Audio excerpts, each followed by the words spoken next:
जानकारी अगर आपके दिमाग में और हो चल रही हो बात,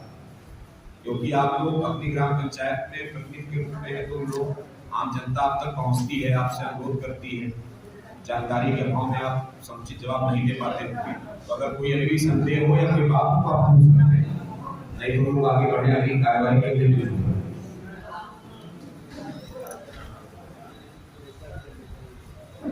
उसके बाद महात्मा गांधी नरेगा राज्य वित्त 15वां वित्त आयोग अंतर्गत वित्तीय वर्ष 23-24 के प्रस्तावित कार्य योजना पर विचार। योजना के बारे में, चूंकि महात्मा गांधी नरेगा एक भारत सरकार की बहुत महत्वपूर्ण योजना है और मनरेगा योजना अंतर्गत ग्राम पंचायतों में हमारे माननीय ग्राम प्रधानगण विकास का कार्य कराते रहते हैं। क्षेत्र पंचायतों को किन्हीं कारणों से इधर 3-4 साल से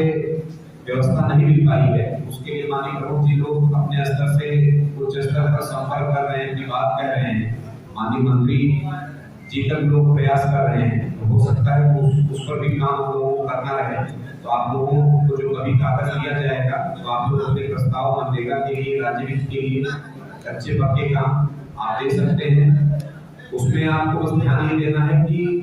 क्षेत्र पंचायत का चूंकि दायरा बड़ा है, तो जैसे चक्रोट कोई है जो 2 गांव को जोड़ने वाले चक्रोट, तालाब कोई है तो बड़ा तालाब, कहीं पर अगर चेक डैम की आवश्यकता है तो चेक डैम की, या कहीं पर बहुत बड़े प्लाट में 5 बीघे 10 बीघे की बंजर हो पड़ती हो, वहां वृक्षारोपण कराना है, तो जिस कार्य का दायरा बड़ा होगा तो वही कार्य क्षेत्र पंचायतें करा सकती हैं। मनरेगा में हम अभी मनरेगा की बात आपसे कर रहे हैं। उसके अलावा अमृत सरोवर भी क्षेत्र पंचायतों को कराने के लिए माननीय मुख्यमंत्री जी, माननीय प्रधानमंत्री जी का निर्देश है। तो उसमें अमृत सरोवरों का भी चयन क्षेत्र पंचायतों को करना है। अगर आपके ग्राम पंचायत में कोई ऐसा तालाब हो जो 1 एकड़ से अधिक, मतलब कि जिसका रकबा 1 एकड़ होना चाहिए, 1 एकड़ रहे और उसमें गांव का किसी प्रकार का गंदा पानी, किसी के नाले का, नापदान का, शौचालय का, किसी प्रकार का गंदा पानी उस तालाब में नहीं जाता होगा, तो ग्राम पंचायतों को और क्षेत्र पंचायतों को, जिला पंचायतों को सरकार ने निर्देश दिया है कि आप लोग ऐसे तालाब चिन्हित करके उनको अमृत सरोवर के रूप में विकसित करें। अमृत सरोवर का जो लॉन्चिंग है, जो कंसेप्ट है, वो हमारे यशस्वी प्रधानमंत्री माननीय श्री नरेंद्र मोदी जी की सोच है, क्योंकि जल है तो कल है। यह एक स्लोगन आप लोगों ने सुना होगा, जानते हैं कि पेयजल एक ऐसी व्यवस्था है कि जिसके बिना आदमी के जीवन की कल्पना नहीं की जा सकती, और जो भूगर्भ जल है उसका दोहन प्रतिदिन बढ़ता जा रहा है। कहीं न कहीं हम लोग सक्षम हो गए हैं,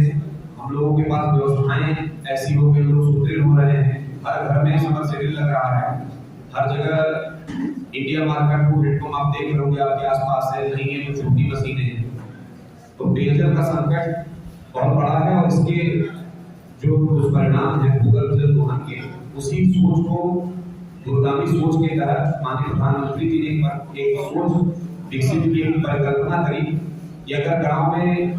ऐसे तालाब जो कि अल्प नीरा हो या जिनमें जल का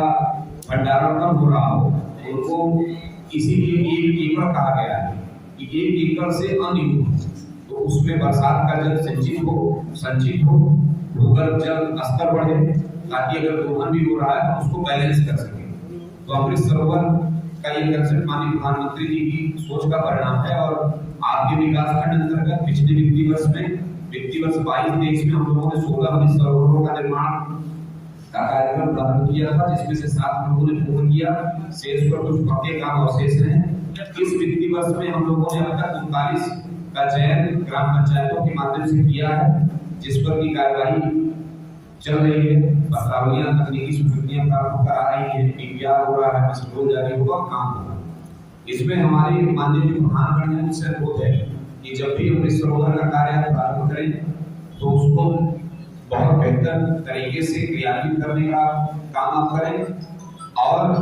वह चूंकि एक ऐसी परिसंपत्ति सृजित होने जा रही है आपके गांव के लिए कि सिर्फ उससे भूगर्भ जल ही नहीं बढ़ेगा, लोगों के स्वास्थ्य पर भी उसका असर पड़ेगा। इसीलिए सरकार उस पर पाथे बनाने के लिए पूजा इत्यादि के जो लोग पर हमारे हैं उनके आयोजनों के लिए घाट बनाने के लिए, पशुओं को पीने के लिए रैन बनाने के लिए, पानी आने जाने की निकासी के लिए इनलेट आउटलेट की पक्की व्यवस्था करने के लिए, उस पर अच्छे बड़े छायादार पौधे, औषधि पौधों का रोपण जो कि लगातार आपको ऑक्सीजन देते रहते हैं, जैसे पीपल है, पापड़ है, बरगद है, नीम है, इस प्रकार के 75 पौधों का भी रोपण उसमें होना, उनको बचाना है, ताकि हम आप कोई भी गांव में रहने वाला आदमी जब उस तालाब पर जाए तो थोड़ा सा मानसिक रूप से उसको स्वास्थ्य लाभ मिले, वहां पर कोई योगा करे, व्यायाम करे, टहले पाथवे पर चारों तरफ से,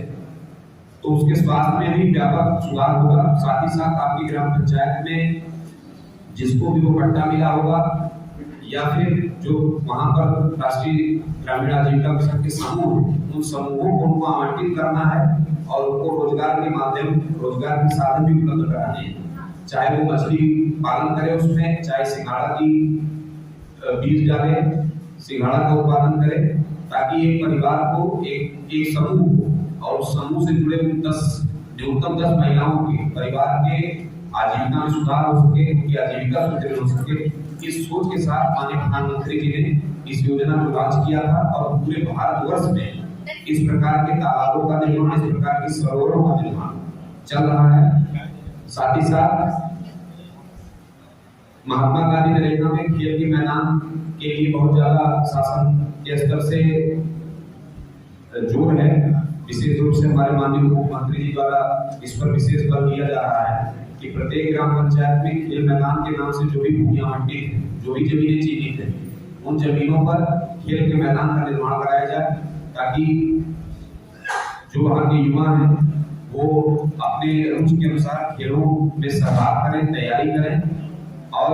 भारत का नाम वैश्विक स्तर पर ऊंचा करें। तो यह मुख्य 2 स्कीमें जुड़ी हुई हैं महात्मा गांधी नरेगा में। बाकी जो ट्रेडिशनल कार्य हैं, जो परंपरागत कार्य हैं, चाहे रोडों का निर्माण, इंटरलॉकिंग, सीसी, व्यक्तिगत कार्यों में विभिन्न प्रकार के जो 11 हमारे अनुमान में सूची है कि 11 प्रकार के लोगों को उनका लाभ दिया जा सकता है, उनको व्यक्तिगत कार्यों से आच्छादित करना है। तो अगर आपके गांव में कोई भी इस तरीके के काम होंगे जो कि क्षेत्र पंचायत की परिधि में आते हैं, तो आप उसको यहाँ पर दे सकते हैं। और जो कोई ऐसा नीडी हो, जरूरतमंद आदमी हो,